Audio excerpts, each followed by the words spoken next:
ألم تر إلى الذين أوتوا نصيبا من الكتاب يدعون إلى كتاب الله ليحكم بينهم ثم يتولى فريق منهم وهم معرضون ذلك بأنهم قالوا لن تمسنا النار إلا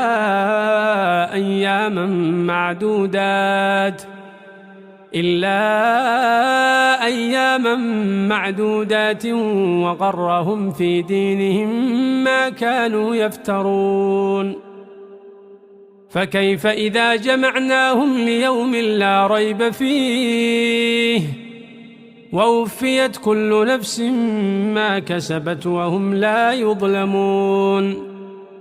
قل اللهم مالك الملك تؤتي الملك من تشاء